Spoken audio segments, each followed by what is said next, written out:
Hello everyone, I Ashwini Kumar welcomes you back on this very platform, the Ashwini Classes.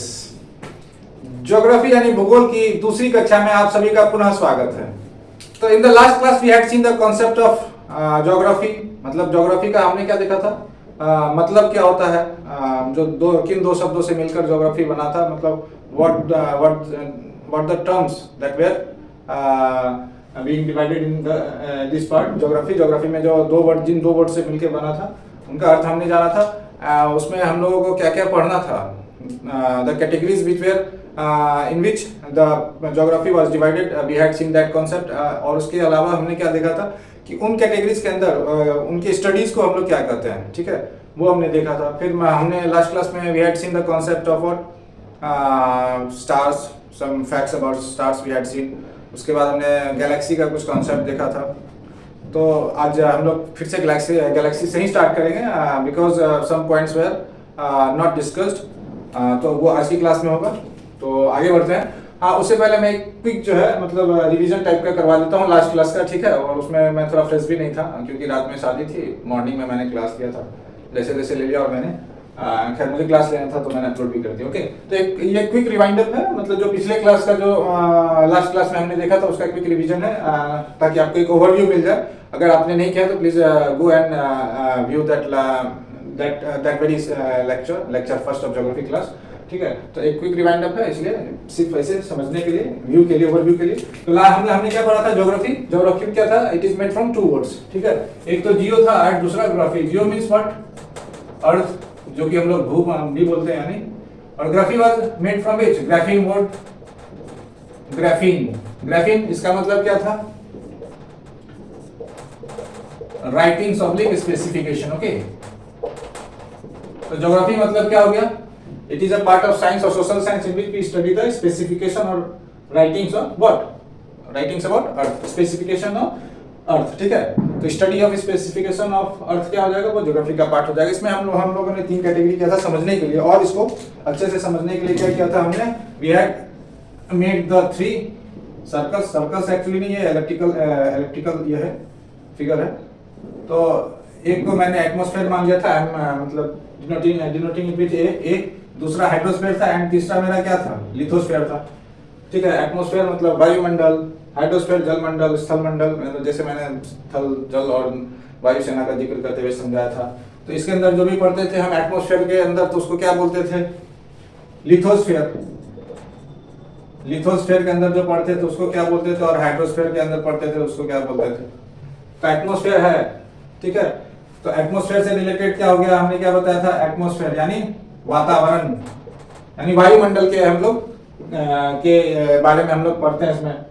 तो atmosphere में हम लोग क्या पढ़ेंगे, एटमॉस्फेरिक कंडीशंस क्या हैं, क्या क्या फैक्टर्स हैं, तो उसको क्या बोलेंगे। तो उसी से हमारा क्लाइमेट भी ये होता है, तो यहाँ पे इसकी स्टडी को हम लोग बोलते थे क्लाइमेटोलॉजी। ओके, हाइड्रोस्फीयर था, जाहिर सी बात, हाइड्रोस्फीयर मतलब हाइड्रो मतलब वाटर, ठीक है। जैसे हाइड्रोफोबिया हो जाता है पानी से डर, hydro means water and phobia means डर कुत्ते के काटने से, मतलब वैसे डॉग जिनमें वो इन्फेक्शन हो, ठीक है। तो हाइड्रोलिसिस में उसके स्टडी को क्या बोले हम लोग, ओशियोनोलॉजी, ठीक है। और लिथोस्फीयर को क्या बोले हम लोग, जियोमॉर्फोलॉजी, ठीक है। और इसको मैंने समझाया था, जियो मींस होता है भू, जैसे कि यहाँ अर्थ मतलब भू, और मॉर्फोलॉजी था, ठीक है, जियोमॉर्फोलॉजी। तो यहाँ पे जो दूसरा वर्ड था भू आकृति, विज्ञान, इस टाइप से हमने सिखाया था, समझाया था, सॉरी। तो भू आकृति वाला मतलब भू के आकृति, स्ट्रक्चर्स ऑफ क्या, लिथोस्फीयर का स्ट्रक्चर क्या, लिथोस्फीयर कहाँ, जहाँ जो लैंड वाला पार्ट है। लिथो मतलब क्या होता है, जैसे कि हम लोग एंशिएंट हिस्ट्री में पढ़ते हैं, लिथो मतलब क्या होता है, स्टोन, ठीक है। तो उस टाइप से तो वो ये मतलब स्थल की बात हुई, तो स्थल में वो स्टोन से रिलेटेड ही जो भी स्टडी है, अर्थ के जो क्रस्ट से रिलेटेड स्टडी है, अर्थ में भी तीन पार्ट होते हैं, क्रस्ट, मेंटल, कोर। ओके, तो चलो, तो भू आकृति विज्ञान इससे हो गया था, ऐसा विज्ञान जिसमें हम लोग भू यानी अर्थ के, जियो के आकृति, स्ट्रक्चर्स ऑफ क्या, लैंड, स्ट्रक्चर्स ऑफ क्या पढ़ते हैं इसमें, structures of land, landforms, oblique it's evolutions, ठीक है। इसमें study of what, oceans, okay. और इसमें स्टडी अबाउट एटमॉस्फेरिक कंडीशंस, ठीक है। चलो इसके बाद हमने कॉन्सेप्ट देखा था वो स्टार्स का, जिसमें हमने बोला था twinkle twinkle little star how I wonder what you are. तो लिटिल स्टार, स्टार तो लिटिल था नहीं, इसमें हमने कॉन्सेप्ट भी बताया था, they are placed at very distant, ठीक है, प्लेसेस, वो लोग बहुत दूर दूर पर जो है स्थित हैं। जो सबसे नजदीकी तारा था वो हमारा क्या था, लगभग 4.24 व्हाट लाइट ईयर दूर था। लाइट ईयर का भी कॉन्सेप्ट बताया था। व्हाट लाइट ईयर का कॉन्सेप्ट ये था, the distance which light covers in 1 year. और लाइट का स्पीड भी हमने we have discussed about the speed of light, light of sorry speed of light, speed of light क्या होता है 3 into 10 to the power 8 metre पर second, we had discussed in the last class. Okay, तो जो सबसे नजदीकी तारा है वो हमारा क्या है 4.24 लाइट ईयर दूर है। और उस तारे समूह का क्या नाम था, अच्छा I had made a mistake in the last class actually in only nomenclature, मतलब in naming the spelling actually. तो I had written over there a name I have written alpha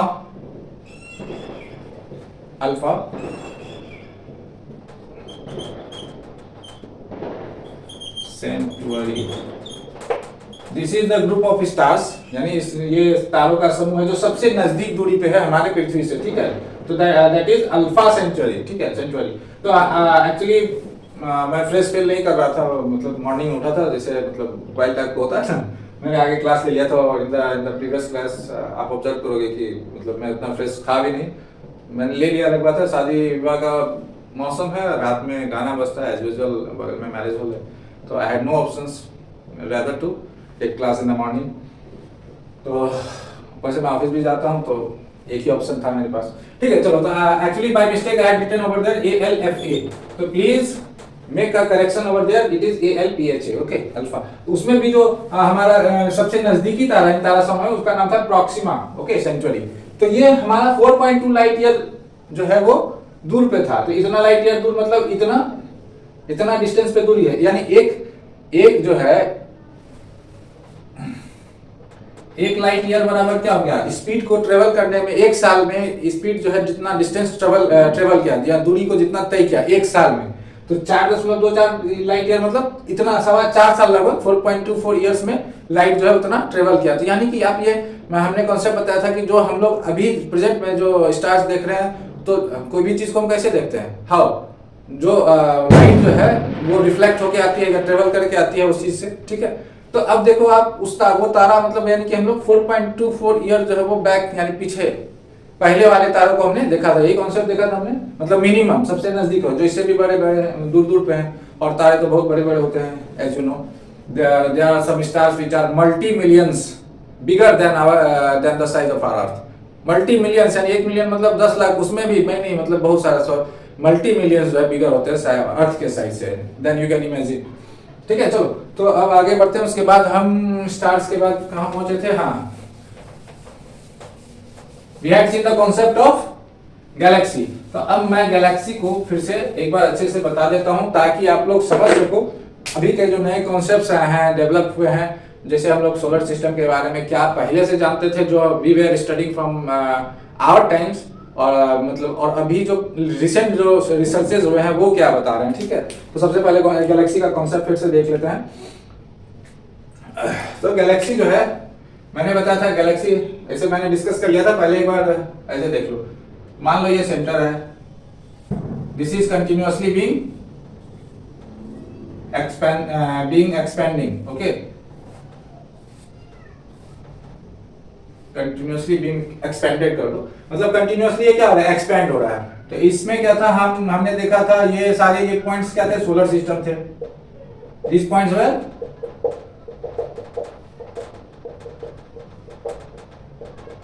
this is Galaxy actually and this point is solar system. बहुत सारे solar system है, तो इसी में से कोई एक सोलर मतलब पॉइंट ले लो, वो क्या था, हमारा सोलर सिस्टम था, okay. We had seen that, ये सन हो गया, मतलब कोई भी सोलर सिस्टम है, we will see the concept of solar system also. उसी में कुछ रिसर्चेस हुए हैं जो कि अभी बता रहे हैं कि हम लोगों ने जो पढ़ा था और अभी भी जो बुक में है, अब जो वो डेफिनेशन और अभी के जो रिसेंट स्टडीज में है क्या अंदर है वो हम लोग देखेंगे। ओके, तो गैलेक्सीज को हम लोग कैसे डिफाइन करेंगे? Group of what? Group of gases, dust, solar systems, ठीक है, एटसेट्रा कर लो। ये क्या, ये एक तो ग्रुप है, लेकिन ये बंधे होंगे ना किसी चीज से। जैसे सूरज ही है, सूरज के आसपास क्या सारे ग्रह जो है रिवॉल्व कर रहे हैं, तो वो क्या है, ग्रेविटी से एक बंधे हुए हैं सूरज के, तब तो उसी अथी में मतलब इस पाथ को फॉलो कर रहे हैं, उसी के सन के और मतलब चारों ओर जो रिवॉल्व कर रहे हैं उस ग्रेविटी के कारण ही ना। तो ये सारे भी क्या होंगे, एक ग्रेविटेशनल फील्ड में क्या है, फोर्स में क्या है, बंधे हुए हैं। तो under what? Under the action, all together कर लो, ऑल टुगेदर टाइट कर लो, और टाइट मतलब बांधना होता है रस्सी वाला, ऑल टुगेदर लाई कर दो, सबसे अच्छा लाई रहना, lie under what? Under the gravity, ठीक है। चलो अब आगे बढ़ते हैं। तो गैलेक्सी में जो है हमने गैलेक्सी को इस तरीके से डिफाइन किया था, and there are many galaxies, ठीक है। जैसे हमारा जो है अर्थ है, हमारे अर्थ का गैलेक्सी जो मतलब जिस गैलेक्सी सिस्टम में हम लोग रह रहे हैं, या हमारा अर्थ है, उस गैलेक्सी का नाम क्या है? The galaxy in which we live, तो the name of that galaxy is Milky way. What is the name? उस गैलेक्सी का नाम क्या है जिसमें हम रहते हैं, मतलब हमारी पृथ्वी है, उसका नाम है मिल्की वे। ओके, याद रहेगा। तो अब मिल्की वे है, उसी तरह से अभी जैसा कि मतलब एक स्टडीज कहा गया है कि आप सोचो ना कि मतलब आप ऐसे सोचो कि अभी लगभग जितने अभी तक हम लोगों ने जहां तक खोज कर पाए हैं, जहां तक साइंटिस्ट सोच पाए हैं, या फिर एक विजन लेके चले हैं, उन्होंने पाया कि 100 to 200 बिलियंस गैलेक्सीज हैं, मिलियंस एंड बिलियंस, ठीक है। मिलियंस 100 है, मतलब मिलियन में भी 100 सोच लो। इस बोर्ड पे भी अगर आप 40-50 बना लो, उसमें सोच लो पृथ्वी, सोलर सिस्टम सिर्फ पॉइंट के बराबर है, तो पृथ्वी कितना होगा आप सोच लो। And this universe is being continuously what? In expansion, मतलब इज बीइंग एक्सपेंडेड, मतलब फैलाव हो रहा है। वो भी छोड़िए, हम लोग देखेंगे क्या होता है, वो क्यों फैलाव हो रहा है। ओके, तो लेट अस मूव अहेड। तो हमारी जो गैलेक्सी है उसका क्या नाम है? मिल्की वे, याद रहेगा।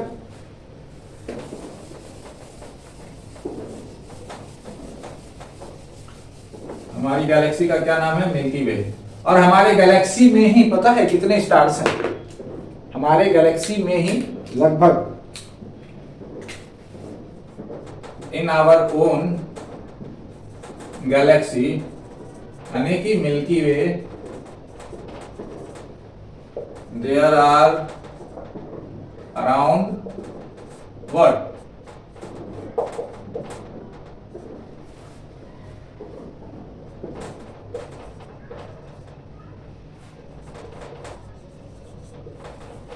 हमारे गैलेक्सी में ही 1 लाख मिलियन स्टार्स हैं, तारों, जो मैंने दिखाया था फोटो इस टाइप से, इसी गैलेक्सी में जो है मिल्की वे का गैलेक्सी जो भी है, उसमें केवल एक, ये मिलियन बराबर 1 मिलियन बराबर 10 लाख, और उसमें भी 1 लाख मिलियन है स्टार्स जो है वो, मतलब एज अ अप्रोक्सीमेशन आप कर सकते हो, मतलब ऐसा ये कहा गया। आप सोच लो कितने स्टार्स है, और उतने स्टार्स होने के बाद जो सबसे नजदीकी स्टार है that is 4.24 light year away from us. Okay, जिसका कि सिर्फ प्रकाश हम तक पहुंचने में 4 साल, कम से कम 4 साल लगता है, यानी 4 साल पुरानी वाली चीजों को देख रहे हैं। तो आप सोच लो इस यूनिवर्स का एक्सपेंशन कितना होगा, just imagine it. In fact we can imagine that also with our what? Conscious mind.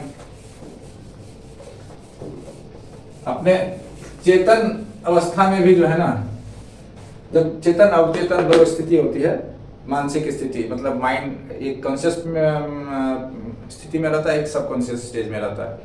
तो जब कॉन्शियस कब कहते हैं? जब हम लोग जगे रहते हैं, मतलब वो वाला जगना नहीं, मतलब ऐसे सिर्फ नींद से उठना, दिस दैट काम करना। एक होता है जो अध्यात्म में कहते हैं वो जगना, वो दूसरा चीज होता है कि आप जगे हुए हैं, बाकी सब चीजें क्या हो रही हैं उन सभी चीजों से उठे हुए। तो वहां आप कॉन्शियस माइंड से भी नहीं इमेजिन कर सकते हैं how big is our universe. ठीक है, अब हम लोग कॉन्सेप्ट देखते हैं कि जो यूनिवर्स है उसका कॉन्सेप्ट कैसे आया, मतलब किस टाइप से, कहाँ से, किस ये मतलब यूनिवर्स का जैसे ओरिजिन ही है, किस टाइप से हुआ, किस पीरियड में हुआ। तो हम लोग इसको एक अलग टॉपिक का नाम देते हैं कि कॉन्सेप्चुअलाइजेशन ऑफ कॉन्सेप्चुअलाइजेशन। आप यहाँ दैट और as whatever you want to write, both are correct. Okay, conceptualisation of universe, यानी कि यूनिवर्स का कॉन्सेप्ट कैसे कैसे आगे बढ़ा। ठीक है, ये अब हम लोग देखते हैं। सबसे पहला कॉन्सेप्ट जो आया था हमारे रेन में, मतलब हमारे मतलब कि मनुष्यों के स्टेज में, वो आपको आया था उस, पहले मैं ये लिख देता हूँ, उसके बाद इधर मैं थ्योरी पार्ट लिख देता हूँ, ओके, जिसमें थीम डाल दूंगा और उसके बाद यहाँ पे मैं उसका पीडीएफ लिख लो आप। और यहाँ पे जिन्होंने ये दिया था, जिन्होंने ये कॉन्सेप्ट दिया था, तो एस्ट्रोनॉमर कर लो या जो भी कर लो आप, एस्ट्रो, या सबसे अच्छा आप ये कर लो,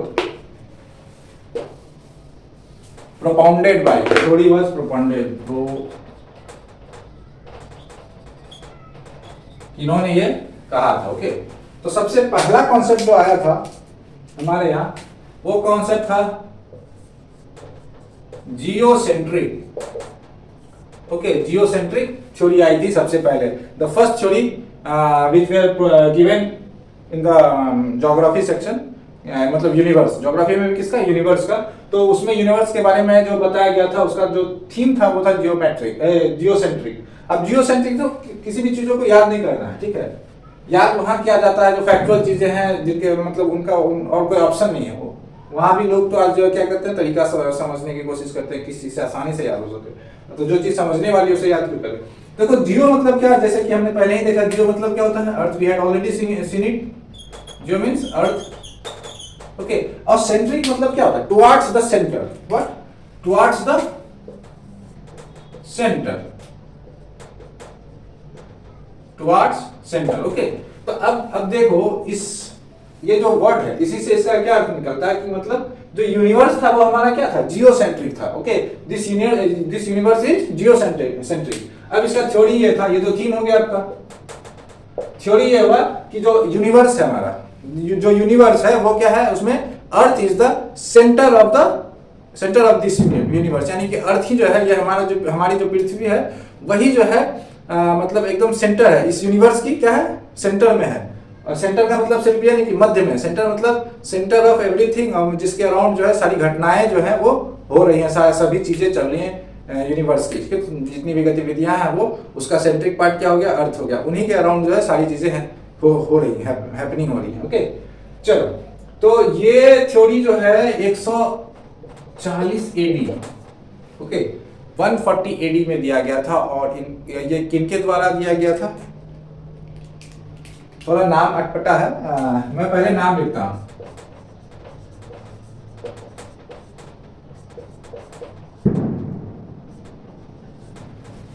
क्लॉडियस, एक मिनट,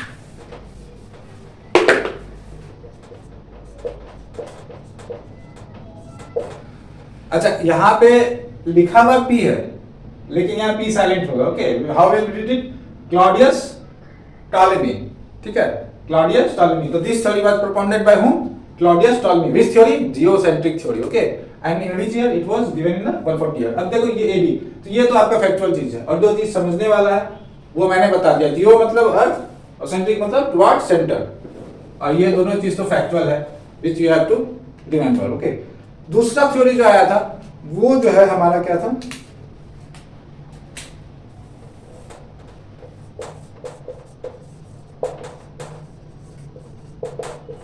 हीलियोसेंट्रिक। Okay, heliocentric. तो दूसरा कॉन्सेप्ट हमारा आया ज्योग्राफी में के अंदर, जो यूनिवर्स है ज्योग्राफी के मतलब ज्योग्राफी तो पार्ट ऑफ यूनिवर्स, उसी के स्टडी के मतलब अंदर आया, लेकिन ज्योग्राफी के मतलब जो सब्जेक्ट है हमारा, उसके अंदर जो यूनिवर्स का स्टडी है, उसके अंदर जो है दूसरा कॉन्सेप्ट जो है हमारा क्या है, ओरिजिन का, यूनिवर्स का, कि जो है, अब देखो यहां पे भी वही चीज है, सेंट्रिक मींस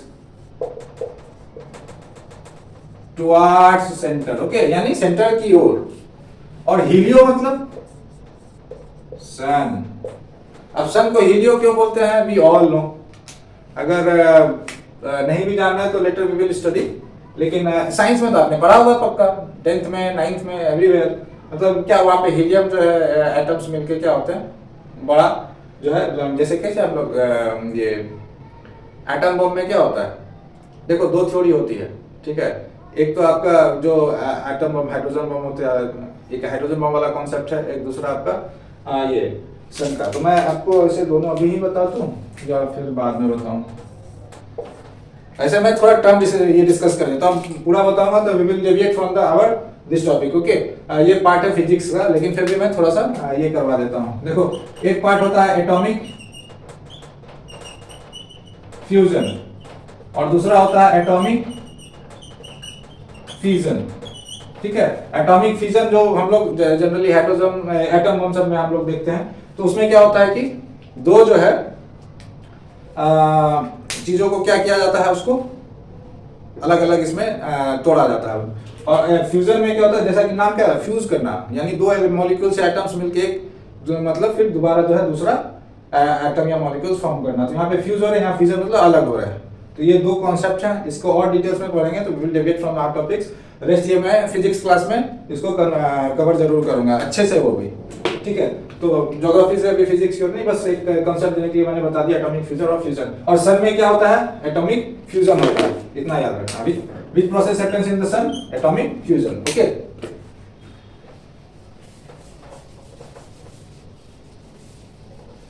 तो हीलियोसेंट्रिक यानी सन के टुवर्ड्स, ओके।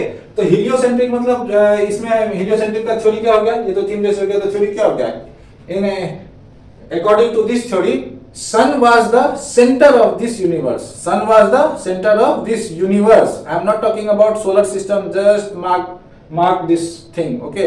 मतलब एकदम अच्छे से ये समझ लो, हम सोलर सिस्टम की बात यहाँ पे नहीं कर रहे हैं, I am talking about this universe. तो हीलियोसेंट्रिक में क्या था, sun is the centre of what, this universe, centre of what, universe का सेंटर था, ना कि सोलर सिस्टम का, ओके। तो ये theory, this theory was given by हुम। और हाँ, सोलर सिस्टम को भी हम लोग क्या करेंगे, अभी देखेंगे, ठीक है, कि सोलर सिस्टम में एक्चुअली क्या जो हम लोगों ने पढ़ा है वो, और अभी क्या रिसेंट डेवलपमेंट्स आए हैं स्टडी। तो हम लोग ये देखते हैं कि जो ये थ्योरी दिया गया था वो किनके द्वारा दिया गया था। तो ये आप लोगों ने पढ़ा होगा, एक नाम सुना होगा, कोपरनिकस, निकोलस कोपरनिकस। ये एक एस्ट्रोनॉमर थे, या एस्ट्रोनॉमर ही बोलते हैं ना, जो इसका स्टडी करते हैं एक्चुअली। तो ये एस्ट्रोनॉमर थे, ठीक है। इन्होंने क्या किया था, थ्योरी, हीलियोसेंट्रिक कॉन्सेप्ट का थ्योरी दिया था। कब दिया था, 1543 एडी, सॉरी 1543 एडी में इन्होंने क्या दिया था, हीलियोसेंट्रिक थ्योरी का को प्रोपोन किया था। यहाँ पे आप प्रोपोनेंट बाय कर दो या एस्ट्रोनॉमर कर दो, एस्ट्रोनॉमर, ओके। चलते हैं अब आगे। द मोस्ट एंड, अच्छा एक चीज और याद है, ये जो है दिस थ्योरी, अब चूंकि इसके बाद जो थ्योरी था वो लास्ट था, तो इन सभी का क्या हश्र हुआ इन थ्योरी का, वो भी बताना जरूरी था, एक याद आ गया। तो ये थ्योरी जो था वो बहुत समय तक लास्ट किया, lasted for a long time, long period of time, ठीक है, long period of time। वो बहुत, अब देख लो ना आप, ये 140 एडी में था, फिर ये कॉन्सेप्ट है 1543 एडी, मतलब कि ये लगभग आपका 1400 साल जो है, 1403 साल हो गए ना यहाँ पे, ठीक है, 140 घटा लो, तो 1400 इयर्स के लिए जो है ये आपका यही थ्योरी चलता रहा। ये थ्योरी का जो है मेनली जो है, अब देखो इसमें हमने क्या बताया, earth sorry sun is the centre of this universe, लेकिन हम लोग सोलर सिस्टम में क्या पढ़ते हैं, sun is the centre of our solar system. जो हमने गैलेक्सी का फोटो बनाया था, ठीक है, इसमें ये एक पॉइंट था जो हमारा सोलर सिस्टम था, ठीक है।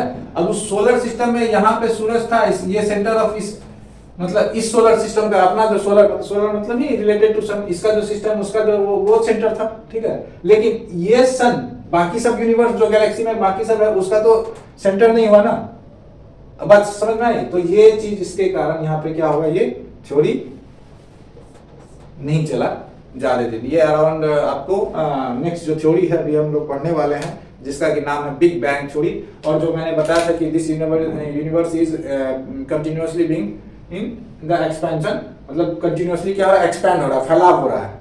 तो वो थ्योरी जो दिया गया था वो कंटिन्यूअसली अभी तक क्या हो रहा है, चलते आ रहा है। तो moving ahead to that theory, the most important theory, third, big bang theory. क्या है नाम इसका, बिग बैंग थ्योरी, ठीक है। इस थ्योरी को जानने से पहले हम लोग ये समझ लेते हैं, इसका अर्थ पहले जान लेते हैं, ठीक है। बिग मतलब क्या हो गया, बड़ा, all we all know that big is large. Bang means कोई चीज जबरदस्त, जैसे पटाखा फोड़ते हो ना, एक्सप्लोजन, एक्सप्लोजन कर लो आप, एक्सप्लोजन। तो अब सोचो मतलब कि बहुत बड़ा एक्सप्लोजन किसी चीज में हुआ होगा, उसी को क्या नाम दिया गया, बिग बैंग थ्योरी, यानी बहुत बड़ा धमाका हुआ होगा किसी चीज में, और वो चीज ऐसा होगा जिसमें कि वो बहुत ज्यादा उसमें ऊर्जा होगा, एनर्जी होगा, मतलब बहुत ज्यादा घनत्व होगा, तब तो वो फैला भी तो भी इतना घनत्व, मतलब चीजों में जो है डेंसिटी इतना है, चाहे गैलेक्सी ही क्यों ना, उसमें लाखों तारे हैं। सोचो वो जब छोटा रहा होगा तब उसका क्या प्रारूप होगा, सभी सूरज, एक सूरज का तो इतना मतलब एनर्जी है, अब लाखों करोड़ों सूरज का एनर्जी कितना होगा, करोड़ों तो छोड़ दो, कम ही हो गया, करोड़ों तो अपना इसी में हो गया तारा, ठीक है। सन इज ऑल्सो स्टार ना, तो सोचो आप बहुत सारे तारे तो बहुत हमारे सन से भी बड़े हैं, बहुत ज्यादा, ठीक है, मिलियंस टाइम्स। तो अब सोच लो आप कि जब वो छोटे प्रारूप में होगा, how much energy was associated with, या how much energy was consisting within them, मतलब उस within that very point, मतलब उस पॉइंट छोटे से चीज में कितना एनर्जी होगा, कितना उसका घनत्व होगा। आप ये सोचो, जैसे कि आप ऐसे ही लेते हो ना, कोई बॉल बनाते हो, ठीक है, जैसे हम लोग बचपन में खेलते थे, या जो भी हो, कागज वागज का जिन्होंने बनाया होगा गेंद या पेपर का, तो उसको जितना दाबो आप, पहले हल्का दाबो, हल्का उसको पूरा रैप किया, गोल शेप में लाए, तो वो क्या होगा, साइज बड़ा है लेकिन व्हाट अंदर से जो है डेंसिटी वो क्या है, कम है। उससे आप मारोगे किसी को तो यू वोंट बी, या that person won't be affected so much, वो एकदम लगेगा कि ऐसे मतलब फूल के टाइप का किसी ने फूल से मारा। बट जैसे जैसे ग्रेजुअली आप उसके अंदर का डेंसिटी को बढ़ाते जाओगे, यानी और दाबते जाओगे, तो वो क्या होगा, और कड़ा होते जाएगा, अंदर की डेंसिटी क्या हो जाएगी, और ज्यादा होते जाएगी।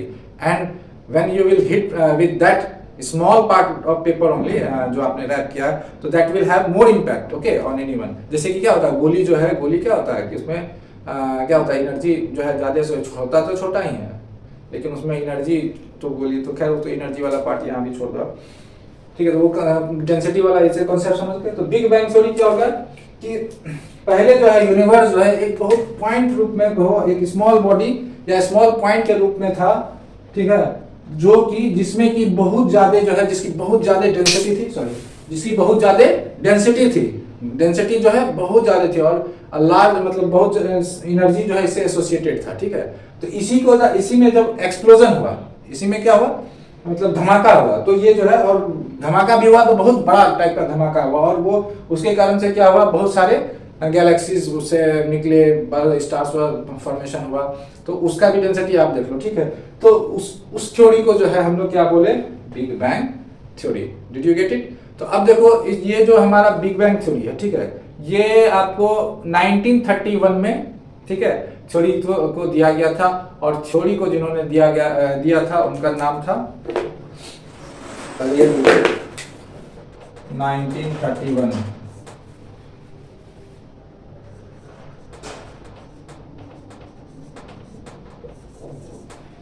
कब दिया गया था? 1931। और जो इनके ये प्रोपाउंडर थे या एस्ट्रोनॉमर थे जिन्होंने ये थ्योरी दिया था, उनका नाम था George Lemaitre. Okay, George Lemaitre. तो he was the astronomer who propounded the theory of what? Big bang theory. तो हम लोग फिर से एक बार देख लेते हैं कि जो बिग बैंग थ्योरी है उसको एक्चुअली हम लोग कैसे डिफाइन करेंगे। ओके,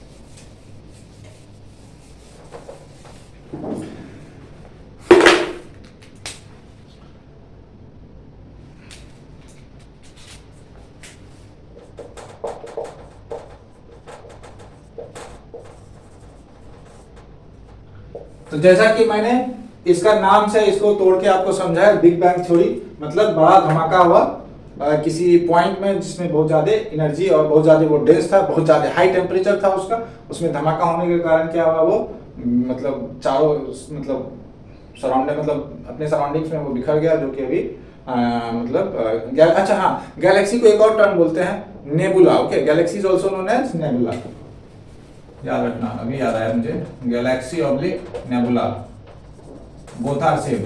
कैसे याद है भाई? जो बहुत सारे गैलेक्सीज बने उससे मुझे याद है, उसमें आई एम सॉरी उसमें मैं बता नहीं पाया।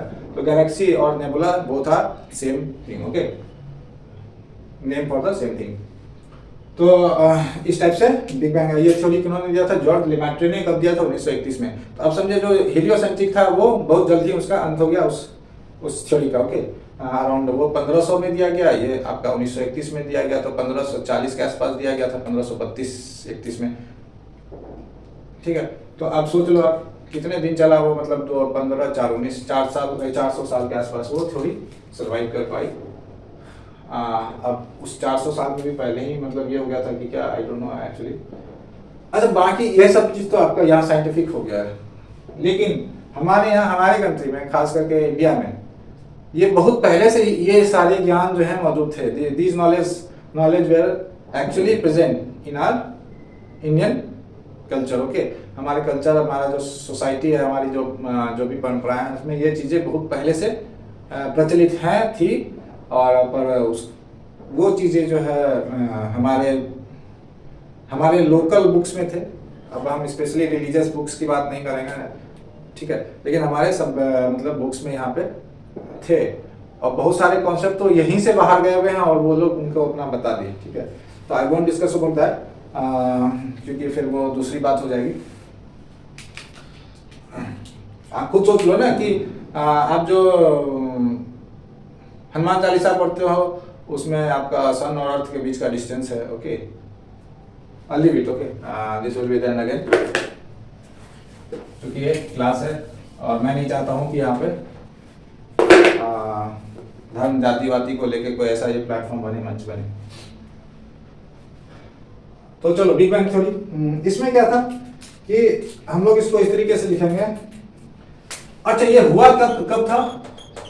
अबाउट 13.8 बिलियन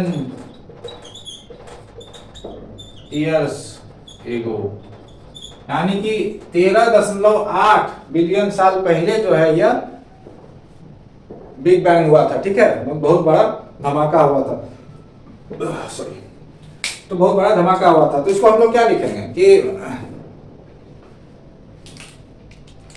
अबाउट इतना billion years ago there was a single, okay, there was a single point, और आप कर लो सिंगल बॉडी, एक्चुअली कर लो, या बॉडी मतलब कि लेकिन सिंगल मॉलिक्यूलरिटी वाला जो बॉडी होगा वो, तो सिंगल पॉइंट कर लो। मतलब इतना साल पहले एक सिंगल पॉइंट था जिसकी की डेंसिटी बहुत ज्यादा थी और टेम्परेचर भी बहुत ज्यादा था। ओके, तो जिसके कारण उसमें जो है जो धमाका हुआ, जो मतलब एक्सप्लोजन हुआ, ठीक है, तो वो जो है थ्योरी, वो एक्सप्लोजन के कारण ही जो है हमारा यूनिवर्स क्रिएट हुआ। तो this theory is known as big bang theory. Okay, तो अब आप लोग इसको अगर definition, you want definition of this, तो I will write it this right on the board. About 13.8 billion years ago, the explosion करा लो, या एक काम करो, आप इसको ऐसे लिख लो,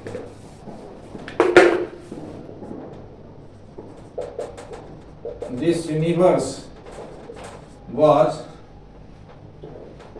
a very highly dense and very highly dense point or body, और बॉडी जो है उसका क्या होना चाहिए, सिमिलैरिटी होना चाहिए उसका property. Okay, whose temperature was also very high। आप सोचो जब सन का टेम्परेचर इतना हाई है, एक सन का, और जब ऐसे बहुत सारे तारे हैं जिनका सन से भी टेम्परेचर हाई है, तो उस छोटे से पॉइंट का कितना टेम्परेचर रहा होगा। ठीक है, ओके, जस्ट इमेजिन इट। तो whose temperature was also very high। उसके बाद क्या हुआ,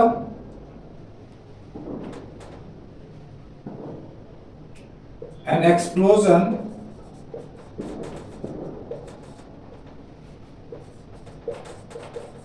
उसमें क्या हुआ, एक धमाका हुआ, which due to which कर दो सबसे अच्छा,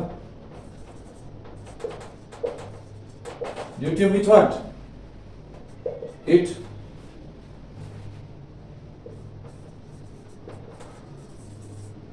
scattered से अच्छा आप लिख लो expanded। ओके, और ये जो एक्सपेंशन है वो अभी तक हो रहा है, अनअबेटेड है, and this expansion is unabated कर लो, या इज कंटिन्यूअसली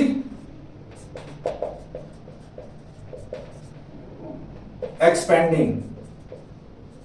ठीक है, कंटिन्यूअसली एक्सपेंडिंग, अभी भी क्या हो रहा है, वो एक्सपैंड ही हो रहा है। जैसे आप वो जो स्ट्रक्चर आपने मैंने बनाया था, आप उसको ऐसे, अगर मैं इस चीज को, अगर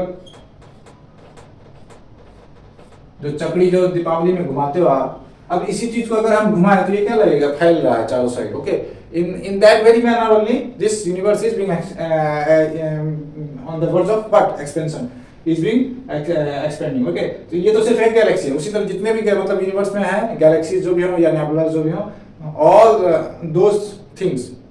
ठीक है, क्योंकि यूनिवर्स ही एक्सपेंड हो रहा है, तो all those things will be also expanded along with the universe. Okay, तो बिग बिलियन थ्योरी समझ गए। ये आप लोग अपने लैंग्वेज में भी लिख सकते हो, व्हाटएवर व्हिचएवर लैंग्वेज मतलब या group of words you like, उसमें आप लोग इसको डेफिनेशन को मैंने अपने अनुसार से लिख दिया है, बाकी आप लोग देख लो। चलो ओके, आगे बढ़ते हैं।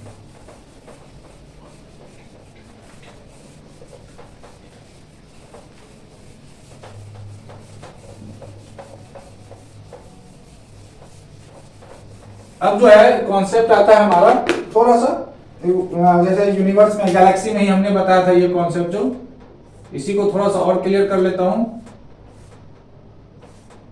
मीन्स हम लोग सभी मिलकर कर देता हूं। इसमें बहुत सारे गैलेक्सीज हैं, सॉरी, इसमें बहुत सारे सोलर सिस्टम्स हैं, ये तो एक गैलेक्सी हुआ। ओके, इसी में से एक पॉइंट हमारा क्या था, सोलर सिस्टम था।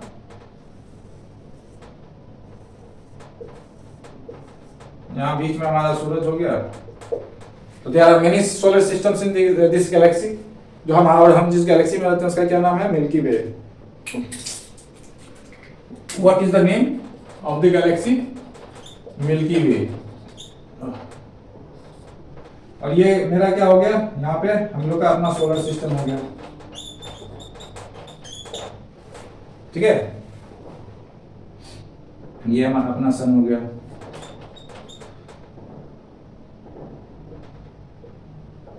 और ये तीसरे नंबर पे हमारा अर्थ हो गया। ठीक है, ये सब तो हम लोग अलग पढ़ेंगे कि कैसे कैसे कि कौन सा प्लेनेट कहाँ कहाँ है, सन के कितनी दूरी पे है, कितने नंबर पे है। ठीक है, तो अब देखते हैं कि जो हमारा सोलर सिस्टम है उसमें हम लोगों ने अभी तक क्या पढ़ा है, जैसे हमने पढ़ा जो हीलियोसेंट्रिक जो है वो सोलर सिस्टम के लिए वो थोड़ी अच्छा है। अच्छा क्या मतलब, that is very good for very correct for what, solar system. कि sun heliocentric, sun is the centre of what, our solar system. तो सन हो गई है। तो हम लोगों ने क्या पढ़ा, सूर्य क्या है, स्थिर है, और बाकी जितने ग्रह हैं that is continuously revolving around the sun. ठीक है, revolving around its axis also and revolving around what, sun also. सूरज के चारों ओर भी क्या है, मूव कर रहे हैं, और खुद अपने एक्सिस पे भी, अक्ष पे भी घूम रहे हैं। ये भी पढ़ेंगे हम लोग सारी चीजें आगे। अभी सिर्फ एक चीज समझाना चाह रहा हूँ, whatever we have studied till now, okay, हम लोगों ने जो भी हमने भी पढ़ा था, दैट कॉन्सेप्ट यानी विच कॉन्सेप्ट, कि सन अस्थिर है, सूर्य क्या है, अस्थिर है, स्थिर है, it is static, and rest are in revolution in motion, revolving around what, sun. तो ये कॉन्सेप्ट जो है, अब जो स्टडीज जो भी रिसर्चेस आई हैं, that according to them this is wrong, okay. और वैसे भी आप सोचो, अभी ये थ्योरी आया जो भी हो, लेकिन पहले भी थ्योरी दिया गया था। तो थ्योरी मतलब वहां पे हम लोग बस ये देखते थे सन स्टैटिक है किसी भी सोलर सिस्टम में। तो अब वहां से जोड़ो, जब मैंने लास्ट क्लास में इस चीज को बताया था कि जब हमारा यूनिवर्स ही एक्सपेंड हो रहा है, और यूनिवर्स में ये हमारा सोलर सिस्टम है, सोलर सिस्टम के अंदर हमारा सन और बाकी सारे प्लैनेट्स हैं। तो जब it is on the verge of expansion, जब यह एक्सपैंड कर रहा है, तो हाउ कैन सन भी स्टैटिक, सूर्य कैसे स्थिर रह सकता है या किसी एक पोजीशन पे फिक्स रह सकता है, सोच लो। तो सन इज ऑल्सो मूविंग। अब कैसे मूव करता है और बाकी सारे प्लैनेट कैसे मूव करते हैं वो भी बता चुकी है। 2D बोर्ड है, बोर्ड क्या है ये, मतलब 2 डायमेंशनल नहीं है, दो ही है ना, एक्स वाई, ठीक है। तो आप इसको 3D में देख सकते हो, there are many videos available on the YouTube, तो आप वहां भी जाके देख सकते हो कि नेट पे, गूगल पे, जो भी हो, आप वहां पे भी सर्च करके उसका जो है मोशन किस वे में है 3D इमेज में, वहां पे आपको it will reflect over there on the web pages, ठीक है। लेकिन उसका कॉन्सेप्ट मैं बता देता हूँ यहाँ पे। एक्चुअली कैसे ये जो हमने पढ़ा है वो कॉन्सेप्ट और जो एक्चुअली हो रहा है यूनिवर्स में वो क्या है, ठीक है, उसको देख लेते हैं। तो सन इज ऑल्सो नॉट स्टैटिक, सन भी जो है स्थिर नहीं है। अब जैसे सन जो है, हम इसको 2 डायग्राम में इसलिए बता देते हैं क्योंकि ये एक तो 2D है और दूसरी आपको समझने में आसानी होगी। मान लो सूर्य जो है आपका इस डायरेक्शन में आगे बढ़ रहा है, ठीक है, इस डायरेक्शन मतलब इसी में नहीं, irrespective of the direction, okay. तो we are just supposing it, sun is also in motion. अच्छा, उससे पहले एक और चीज बता दूं, जो कॉन्सेप्ट आया है, जो स्टडीज बता रहे हैं वो ये है कि जो है सोलर सन भी जो है रिवॉल्व करता है क्या, अपने सोलर सिस्टम के सेंटर ऑफ मास के जो है, यानी कि जो मध्य बिंदु का परिधि है, जो भी हो, उसको हिंदी में शायद वही हो गया, हिंदी में जो भी हो आप लोग देख लेना, particular I am forgetting the name. तो center of mass, solar system का जो सेंटर ऑफ मास है वहीं पे सन जो है रिवॉल्व करता है। ये मतलब हम फिगर बताने से पहले वो बता देते हैं, जो एक्चुअली थ्योरी और भी है, ठीक है, थ्योरी में कंसिस्ट करता है। तो सन इज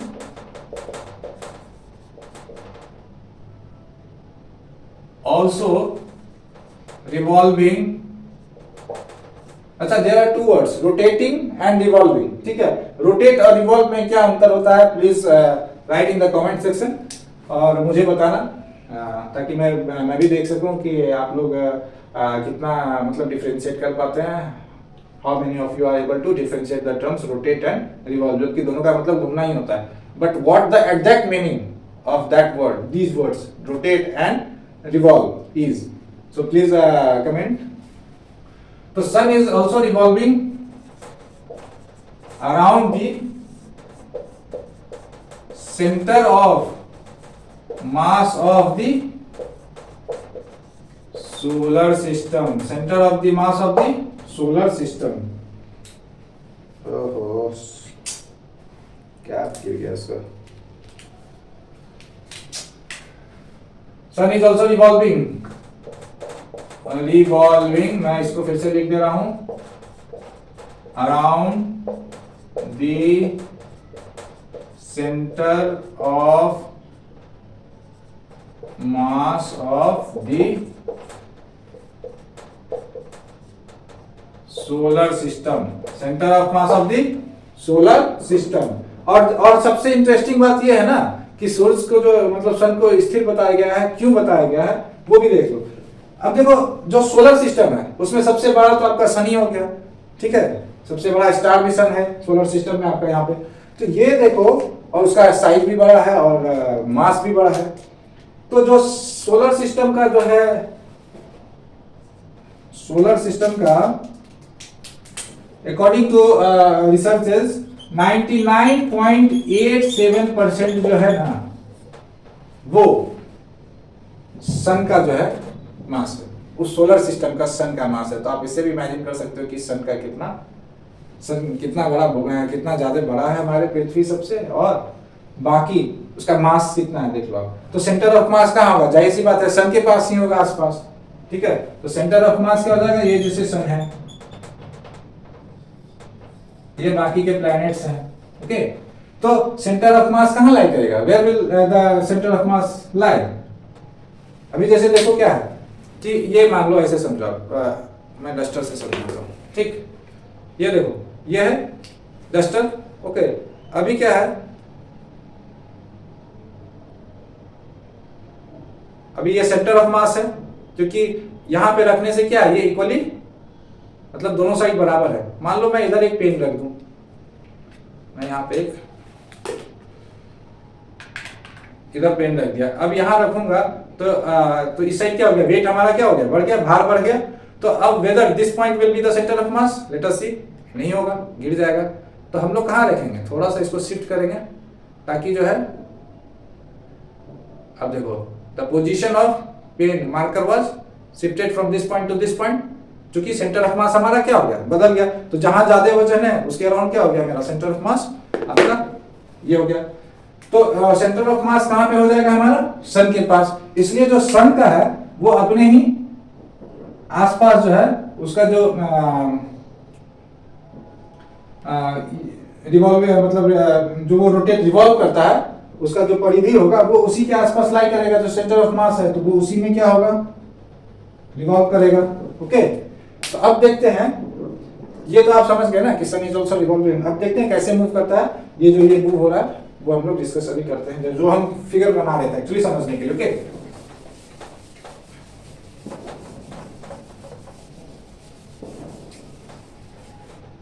अब देखो this is sun, assume that this sun is being moving in this direction। इस डायरेक्शन में क्या है, हमारा सूरज मूव कर रहा है, मान लेते हैं, क्योंकि यूनिवर्स एक्सपेंड कर रहा है। तो अब जो भी है, जो भी प्लैनेट है वो भी सन के साथ साथ क्या होगा, इसी डायरेक्शन में मूव भी करेंगे और सन के चारों ओर भी घूमेंगे, इसी के डायरेक्शन में मूव भी करेंगे और सन के चारों ओर भी मूव करेंगे। मान लेते हैं सन यहां आ गया इस पॉइंट पे, तो इसी डायरेक्शन में जैसे ये था ये भी मूव कर रहा है, फिर इसी डायरेक्शन में ये भी सन के चारों ओर मूव कर रहा है। इस तरीके से ये एक्सपैंड होते जा रहा है, ओके। ये तो सिर्फ हमने 2D में दिखाया। 2D का एक और पार्ट दिखाता हूं, ट्राई करता हूं कीबोर्ड पे ही अगर दिखा पाऊं। अगर नहीं भी हो पाता, समझ पाते हो, तो then you can easily see in your mobiles, okay. अब जैसे देखो सन भी जो है ना, आप लोग ऐसे थ्योरेटिकली देखना कि जो हमारा सोलर सिस्टम है उसका भी मोशन क्या होता है, स्पाइरल होता है। What is the motion of our solar system, in which it is kept on the verge of motion, क्या है, स्पाइरल। मोशन छोड़ दो, शेप कर लो, shape of our solar system क्या हम लोग कहते हैं, स्पाइरल है। स्पाइरल मतलब क्या होता है, स्पाइरल बाइंडिंग का नाम आपने सुना होगा ना, कॉपी वॉपी में जो करवाते हो स्पाइरल बाइंडिंग। तो स्पाइरल बाइंडिंग क्या था, ऐसे ऐसे ऐसे ऐसे ऐसे कॉपी में जो, तो दिस इज क्या, एक पॉइंट से क्या आगे बढ़ते जा रहा है ना, बीच में कहीं क्या होगा, एक दूसरे को बिना टच किए हुए, बिना एक दूसरे को डिस्टर्ब किए हुए क्या होगा, वो पैटर्न आगे बढ़ रहा है। तो यही पैटर्न क्या हो रहा है, इसी पैटर्न पे सन भी मूव कर रहे हैं, और सन के राउंड चारों साइड जो है रिवॉल्व जो है क्या कर रहा है, बाकी सब प्लैनेट भी। तो ये जो सन है, this is in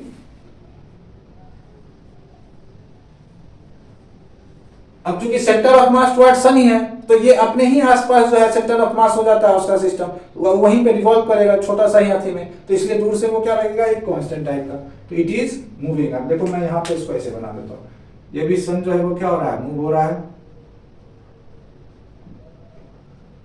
okay, it is also continuously in the words of what, expansion, moving. तो ये सन इधर मूव हो रहा है। अब ये जो प्लैनेट्स हैं वो कैसे मूव करेंगे, ये देखो, मान लो अभी यहाँ पे जो प्लैनेट है वो कैसे मूव करेंगे, वो ऐसे मूव करेंगे। देखो ये यहाँ पे ऐसे मूव किया जब कांस्टेंट है, और जब ये इन मोशन होगा तब कैसे मूव करेगा,